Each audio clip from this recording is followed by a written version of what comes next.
So ఇప్పుడు కవితక్క కొత్త పార్టీ, తెలంగాణలో కొత్త రాజకీయ పార్టీ ఆవిర్భవించారు. సో టీఆర్ఎస్ అనే పేరు పెట్టడం ఎలా అనిపిస్తుందండి మీకు? ఊహించారా అసలు?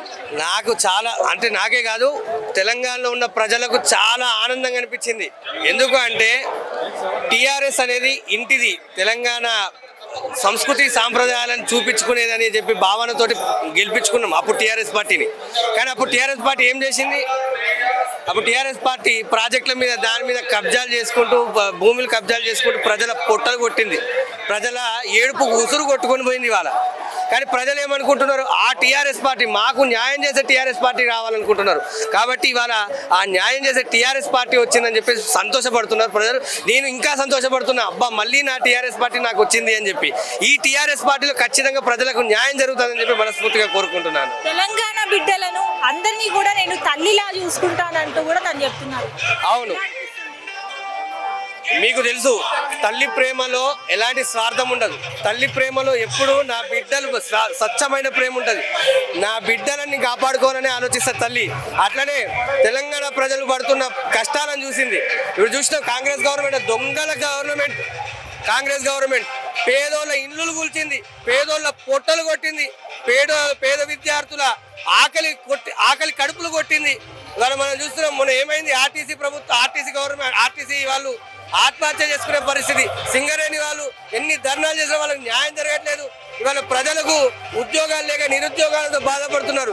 ఏమైనా వాళ్ళు కమిషన్లు, కబ్జాలు ఎంత దోచుకుందామా, ఎంత కడుపు నిండినా కానీ వాళ్ళు సంతృప్తి చెందట్లే.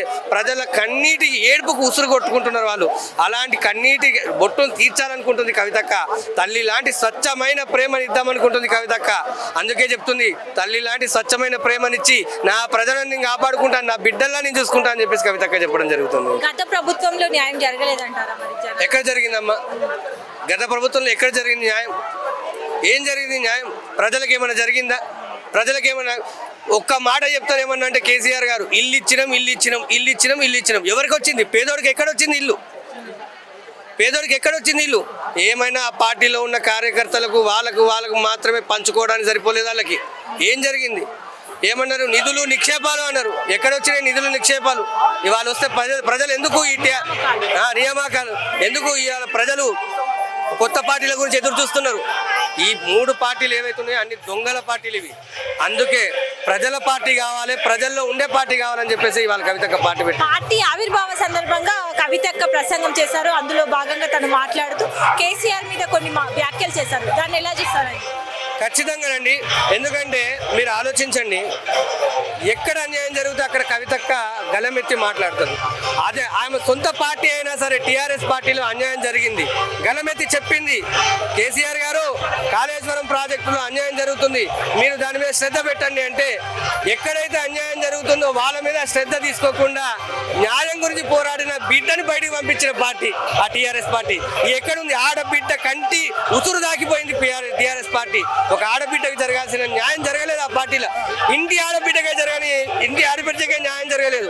రేపు పొద్దున ప్రజలకు ఏం జరుగుతుంది ఆ పార్టీ వల్ల? ఆలోచించిన ప్రజలు. అందుకే టీఆర్ఎస్ పార్టీని ఓడగొట్టిరు, ఇవాళ టీఆర్ఎస్ పార్టీని ఎంచుకుంటున్నారు. రేపు రాష్ట్రంలో వచ్చే ఎలక్షన్స్ లో ఖచ్చితంగా ఈ మూడు పార్టీలకు బుద్ధి చెప్పి మన జెండా ఎగిరేసే అవకాశం దగ్గరలోనే ఉంది.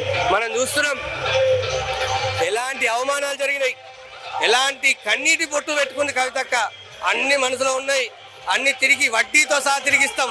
ఎట్లాంటి బాధ పెట్టారు, ఒక ఆడబిడ్డ కన్నీటి ఉసురు ఎట్లా కొట్టుకున్నారు అనేది అన్ని మనసులో ఉన్నాయి. వడ్డీతో సహా వచ్చే ఎలక్షన్స్ లో తిరిగిస్తాం. తెలంగాణ రాష్ట్ర సేన పార్టీ ఎలా అనిపిస్తుంది? చాలా సంతోషంగా ఉంది. ఇవాళ ప్రజలు ఏమనుకుంటున్నారు అంటే, దొంగల పార్టీలు పోయి అమ్మ పార్టీ వచ్చిందని చెప్పి చాలా ఆనందపడుతున్నారు. అమ్మ లాంటి స్వచ్ఛమైన పాలన వస్తుందని చెప్పి ఆనందపడుతున్నారు. అందరు స్వాగతిస్తున్నారు. ఇవాళ మనం చూస్తాం జన సంచారం ఎట్లా వచ్చింది, మేము అనుకున్న దానికన్నా రెట్టింపు వచ్చింది. అంటే ప్రజలు ఇలాంటి పార్టీ కావాలి, తల్లి లాంటి పార్టీ కావాలని చెప్పి కోరుకుంటున్నారు.